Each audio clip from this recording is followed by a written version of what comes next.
আসসালামু আলাইকুম। সুখ দুঃখের সংসার চ্যানেলের আরও একটা নতুন ভিডিওতে আপনাদের সবাইকে স্বাগতম।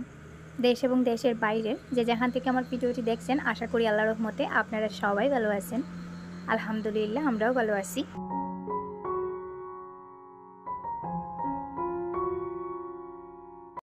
আজকের ভিডিওটা গতকাল সন্ধ্যার পর থেকে শুরু করেছি। তো এখানে দেখতে পাচ্ছেন বড় সাইজের একটা পাঙ্গাস মাছ আনা হয়েছে। এটা 3 কেজি 700 গ্রাম, প্রায় 4 কেজির কাছাকাছি। যদিও পাঙ্গাস মাছ আমাদের গড়ে তেমন একটা আনা হয় না, আরিয়ানে দাদা দাদি আসলে আনা হয়। আর ওইদিকে আবার আমার ছেলে এখন পাঙ্গাস মাছ পাগল হয়ে গেছে। অন্য কোনো জাতের মাছ আনলে সে আবার কাটার জন্য খেতে পারে না, ওই জন্য তার বাবাকে বারবার বলে পাঙ্গাস মাছ আনার জন্য। তো আজকে বাজারে গিয়ে মনে হয় বড় সাইজের পাঙ্গাস মাছটা পেয়ে নিয়ে এসেছেন। পাঙ্গাস মাছটা আসলে বয়স্ক মানুষদের জন্য, যারা কাটার বয়ে মাছ খেতে চান না, আর বাচ্চাদের জন্যই বেশি ভালো। আমিও ছোটবেলা পাঙ্গাস মাছ পছন্দ করতাম, এখন আর ওইভাবে করি না।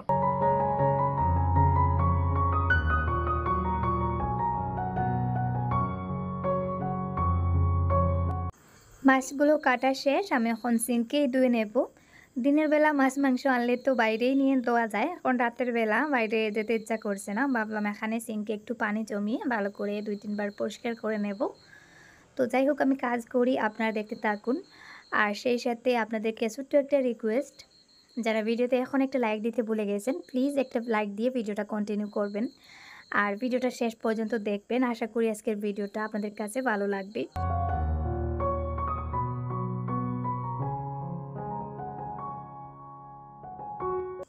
আগে যখন আমি অন্য মোবাইল দিয়ে ভিডিও করতাম, তখন রাতের বেলার কাজকর্ম একটুও শেয়ার করতে পারতাম না, কারণ ওই মোবাইলের ক্যামেরা কোয়ালিটিটা অতটা ভালো ছিল না। রাতের বেলার ভিডিও শ্যুট করতে গেলে দেখা যেত অন্ধকার বা ঝাপসা ঝাপসা হয়ে গেছে, ওই কারণে আর রাতের বেলা আমি কোনো কিছুই শ্যুট করতাম না। তো এখন নতুন ফোন কেনায় রাতের বেলার কাজকর্ম টুকটাক আপনাদের সাথে শেয়ার করতে পারি। তো আমি এই প্রথমবার পাঙ্গাস মাছের ডিম দেখলাম। এই যে দেখুন, পাঙ্গাস মাছের ডিম, আর সেই সাথে কিছুটা তেলও আছে।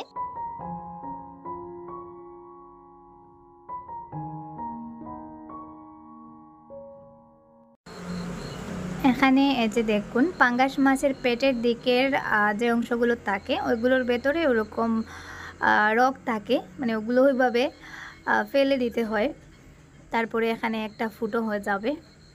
এই যে দেখুন, তো ওগুলো বের করে করে ফেলে দিলাম। তারপরে এখন সিংটাকে একটু সুন্দর করে পরিষ্কার করে নেব।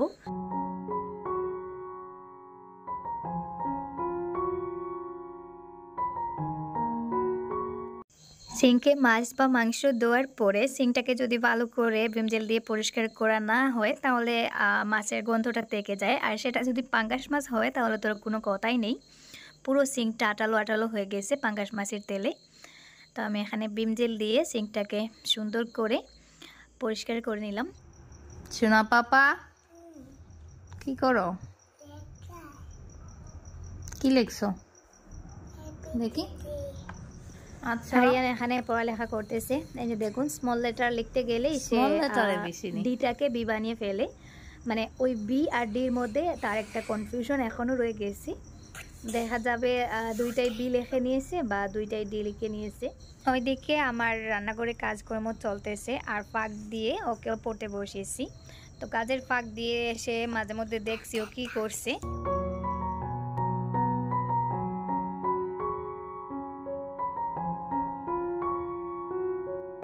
এদিকে মাছটা ধুয়ে আমি পানি জড়িয়ে নিয়েছি। এখন লেজ এবং মাথা ছাড়া বাকি সব কটা মাছ 3টা বক্সে ভরে নিয়েছি, ফ্রিজে রেখে দেব। এই যে আমার 3টা বক্স রেডি হয়ে গেছে।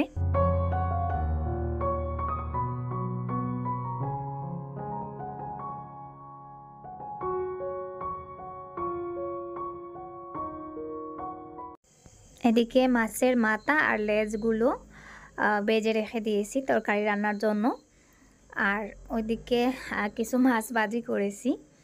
তো রাতের বেলা আর কিছু রান্নাবান্না করব না, মাছ সামলাতে সামলাতে অনেকটা লেট হয়ে গেছে। এখানে যে দেখুন, পাঙ্গাস মাছের ডিমটাকে জুড়ি বোনা করেছি।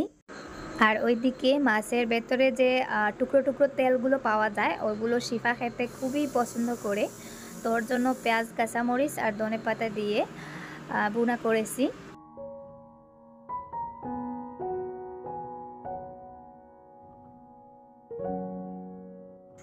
রাত 9টা বেজে গেছে। এদিকে খাবার নিয়ে নিয়েছি। তো আরিয়ান আর আমি বসে গেছি, বাকিদেরকে ডাকছি কিন্তু ওরা আসছি বলে লেট করছে, তাই আমরা মা ছেলে বসে পড়লাম। ভাবলাম খাওয়া দাওয়ার পরে আমাদের আরও কাজ আছে। এদিকে রাত 10টা বেজে গেছে, আমার কাজ কিন্তু এখনও শেষ হয়নি। রাত 10টা 11টা বেজে যায়, আমার কাজ কিন্তু একটার পর একটা বের হতেই থাকে।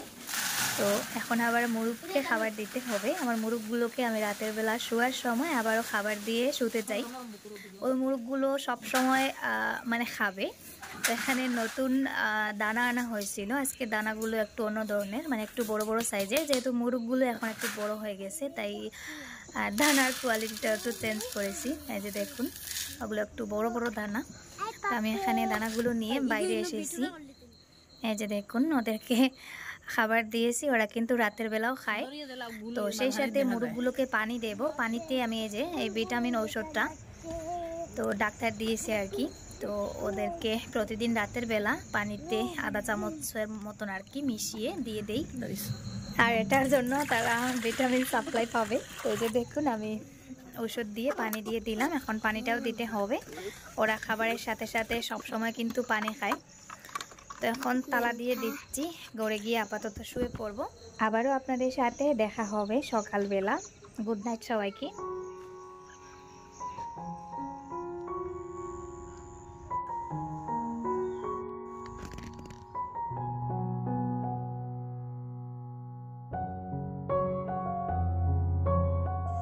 সবাইকে আরও একটা সুন্দর শীতকালীন মিষ্টি রোদেলা দিনের শুভেচ্ছা। তো আজকে যেহেতু রাতের বেলার কিছু ভিডিও ফুটেজ শেয়ার করেছি, তাই সকালেও একটু লেট করে ক্যামেরাটা অন করেছি।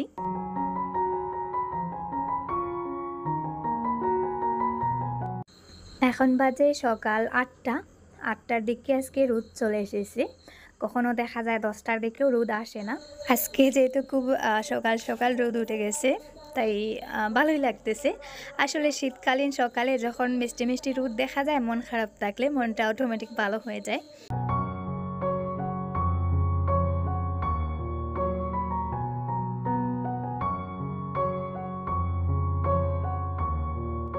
গতকালকের আমার একটা ভিডিওতে আমি শেয়ার করেছিলাম আমার ছাগলটা হেরে গেছে।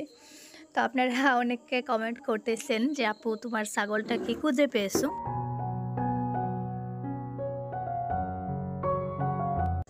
ছাগলটাকে অনেক খোঁজা হয়েছে, কিন্তু এখন পর্যন্ত ছাগলটাকে পাওয়া যায়নি।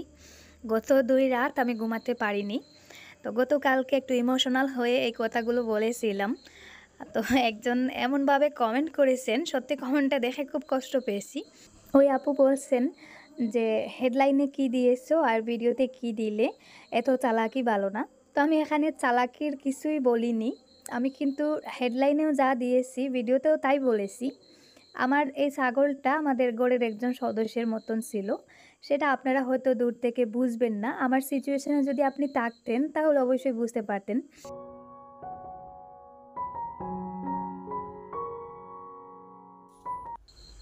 আমার ছাগলটা মানে পুরো মানুষের মতন ছিল। আমার মনে হতো আমার ছাগল, আমার বিড়াল, ওগুলো আমাদের ঘরের মানে এক একটা সদস্য। বিশেষ করে আমার ছাগল এবং বিড়ালটা আমার বেশি আদরের, মানে ওরা আমার কথাও বুঝতে পারে। তো একটু পরে আমি ভিডিওতে দেখাবো আপনাদেরকে আমার ছাগলটা আমাদের কাছে কি ছিল, বা ছাগলটার কাছে আমরা কি ছিলাম। পুরো মানুষের মতন, মানে আমাকে এত ভালোবাসতো, কি বলবো। যাই হোক, আমি আর মুখে বলছি না, একটু পরে আমি একটা ভিডিও ফুটেজ দিব, অবশ্যই আপনারা দেখবেন। আপনারা ইমোশনাল হয়ে পড়বেন ভিডিও ফুটেজগুলো দেখে।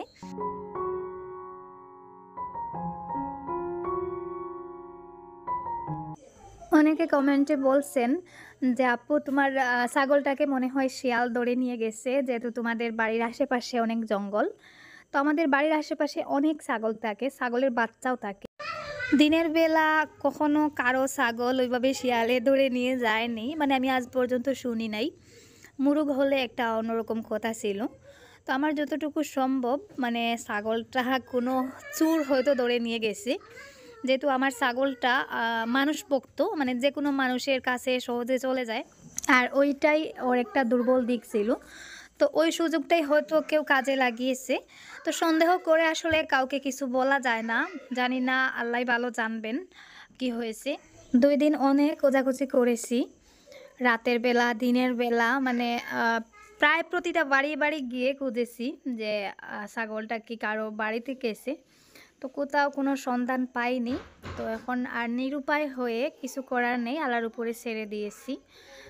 আর ওই একই দিনে আমাদের ঠিক নিচে যে বাড়ি, ওই বাড়িরও একটা ছাগল হারিয়ে গেছে, মানে খুঁজে পাওয়া যাচ্ছে না, আজ অবধি ওকেও খুঁজে পাওয়া যায়নি। তো হয়তো কেউ ছাগলগুলোকে ধরে নিয়ে কোথাও আটকে দিয়েছে বা বিক্রি করে দিয়েছে। তবে আমার বিশ্বাস ছাগলটাকে যদি বিক্রি না করা হয়, আশেপাশের কোনো বাড়িতে যদি কেউ আটকে রাখে, তাহলে আমার ছাগলটাকে আটকে রাখতে পারবে না। কারণ ও এত মালিক ভক্ত, ওকে যেখানেই নিয়ে রাখা হোক না কেন, দড়ি দিয়ে যদি বেঁধে রাখা হয় আর কোনোভাবে যদি সে একবার ছুটে যায়, তাহলে কিন্তু আমার বাসায় চলে আসবে, এটা আমার বিশ্বাস। তো দেখা যাক, বাকিটা আল্লাহ তাআলার ইচ্ছা। তো দোয়া করবেন আমার ছাগলটা যেন ফিরে আসে। ছাগলটা হেরে যাওয়ার কষ্টে মানে এই 2-3টা দিন চলে গেল। মানে কি বলবো, মনটা সবসময় খারাপ, কোনো কাজ করতে ইচ্ছা করে না, খেতে গেলেও মানে খাবার গলা দিয়ে নামতে চায় না, এত কষ্ট লাগে। আর আমার ছেলের অবস্থা তো আরও খারাপ, ওকে একটা কলা দিলে মানে কলাটাও খেতে চায় না। ও বলে আমার ছাগল আসার পরে আমি কলাটা খাবো আর কলার খোসাটা আমার ছাগলকে খাওয়াবো। তোর ওই কথাগুলো শোনার পরে আমার আরও বেশি কান্না চলে আসে। তো যাই হোক, কিছু করার নেই, দেখা যাক কি হয়, বাকিটা আল্লাহর উপর ছেড়ে দিলাম। আসলে মায়ার জন্যই আর কি এত কষ্ট হচ্ছে। এমনিতে যদি 5-10 হাজার টাকাও চলে যেত, আমি অতটাও আফসোস করতাম না বা অতটা কষ্ট পেতাম না। যেহেতু ছাগলটার জন্য এত মায়া, মানে ছাগলটা কোন দিক দিয়ে হেঁটেছে, কোথাও ঘাস খেয়েছে, ওই জায়গাগুলো দেখার পরে আমার কান্না চলে আসে।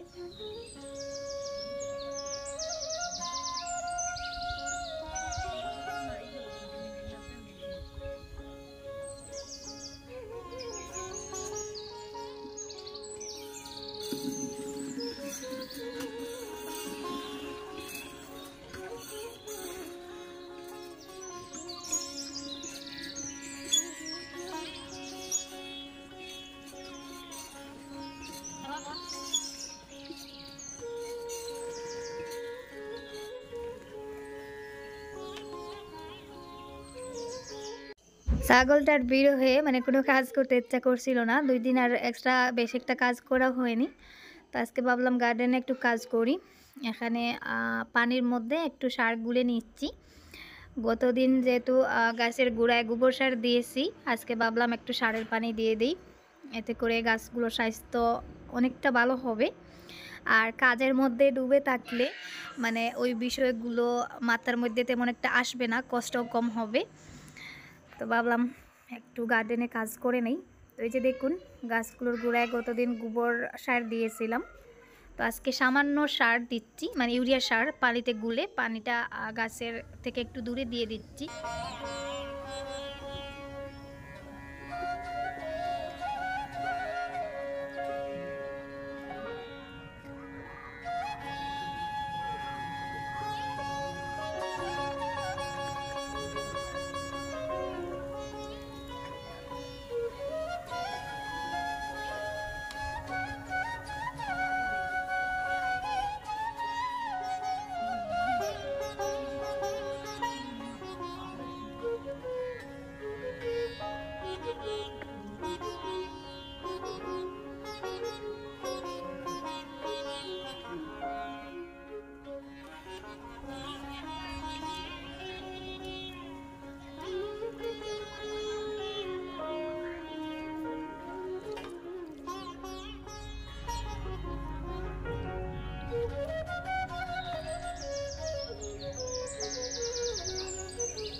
দুপুরে রান্নাবান্নার জন্য এখানে আলু আর টমেটো নিয়েছি।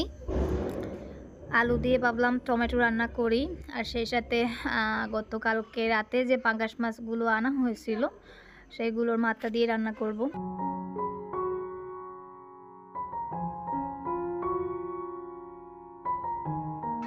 নতুন আলু ভাবলাম খেতে ভালো লাগবে। তো যেই কাজে যাচ্ছি মানে আমার ছাগলটার কথা মনে পড়ছে। আমি যখন আলু কাটি তখন আমার ছাগলটা পাশেই বসে থাকে। আমার আলু কাটার পরে খোসাগুলো সে খাবে। তো আজকে আলু কাটতে গিয়ে সেই কথাগুলো মনে পড়ছে আর কষ্ট পাচ্ছি। তো যাই হোক, ছাগলটার বিষয় নিয়ে অনেকগুলো কথা বললাম, আবার অনেকে চলে আসবেন বাজে কমেন্ট করতে, তো সেই বিষয়টা আর স্কিপ করি।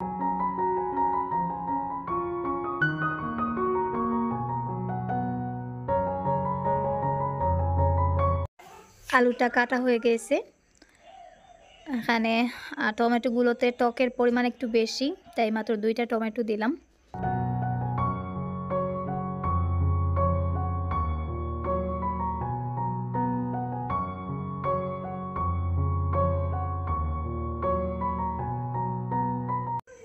পেঁয়াজটা ভাজা হয়ে গেছে, দিয়ে দিচ্ছি একটু রসুনের পেস্ট। আর আজকে আর বেশি কিছু রান্না করব না, রান্না করতে ইচ্ছাও করছে না, দুপুরে তো খেতে হবে, ওই কারণে ভাবলাম মাছের মাথাগুলো দিয়ে ওই আলু টমেটোটাই রান্না করে নেই। একটু বেশি করে রান্না করব যাতে রাতের বেলাও হয়ে যায়। রাতের বেলা আরও অন্য কিছু একটা রান্না করব শর্টকাট। গুঁড়া মশলা দিয়ে দিলাম, মশলাটা এখন কষিয়ে আলু আর টমেটোটা দিয়ে দিচ্ছি।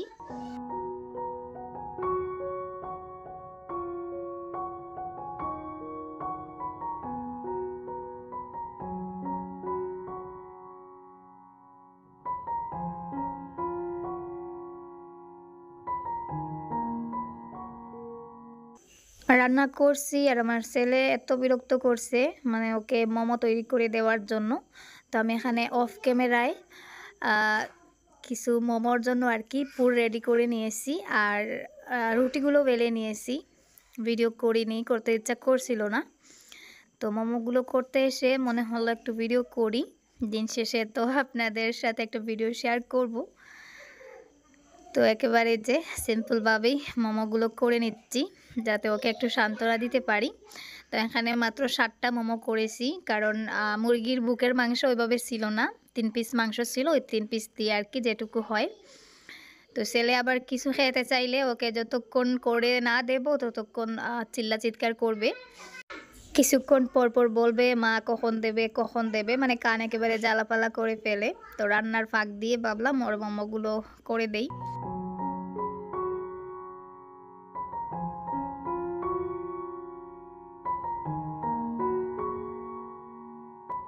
ওইদিকে আমার আলু টমেটোটাও মোটামুটি কষানো হয়ে গেছে, দিয়ে দিচ্ছি পানি।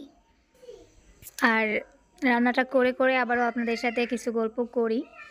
তো আমি আসলে যখনই ভিডিওতে ভয়েস দিতে যাই তখন মনে হয় আমার মনের মধ্যে যত কষ্ট আছে বা আমার যদি কোনো খুশির খবর থাকে সেটাও মন করে আপনাদের সাথে শেয়ার করলে আমি অনেকটা হালকা হই, ভালো লাগে। আর আমি জানি ইউটিউবে সবাই যে আমার শুভাকাঙ্ক্ষী এরকম না, অনেকে আছেন যারা আমার কোনো কিছু মানে ফ্যাক্ট ধরতে ব্যস্ত থাকেন। আর ধরারই কথা, এটা সোশ্যাল মিডিয়া, আমি একটু বেশি ইমোশনাল, তাই সব কিছু খোলা মনে শেয়ার করি। আর শেয়ার করি আমার বাকি আপুদের উদ্দেশ্যে যারা আমাকে মানে আমার সামান্য ছোটোখাটো বিষয়গুলোতে আমাকে সান্ত্বনা দেন। তো ওই আপুদের ভাইয়াদের উদ্দেশ্যেই আর কি ওই কথাগুলো আমি মন খুলে শেয়ার করি, শেয়ার করতে ভালো লাগে তাই শেয়ার করি, অনেকটা হালকা হই। অনেক সময় ইচ্ছা করে আমার পার্সোনাল জিনিসগুলো শেয়ার করব না, তারপরেও কেমন জানি মন মানে না যে আমি এই জিনিসটা কেন আমার ওইসব আপুদের থেকে মিস করব, ওনাদের সাথে শেয়ার করি। তো ওইভাবে ইমোশনাল হয়ে শেয়ার করে ফেলি। তারপরেও যদি আপনাদের কারো খারাপ লেগে থাকে, মানে একটু আজাইরা বক বক মনে হয়, তাহলে ওই জায়গাটুকু আপনারা স্কিপ করতে পারেন। আর কথা বলতে বলতে আমার রান্নাবান্নাও শেষ হয়ে গেছে। আজকের মতো এই পর্যন্ত। সবাই ভালো থাকুন, সুস্থ থাকুন, দেখা হবে নতুন কোনো ভিডিওতে। আল্লাহ হাফিজ, আসসালামু আলাইকুম।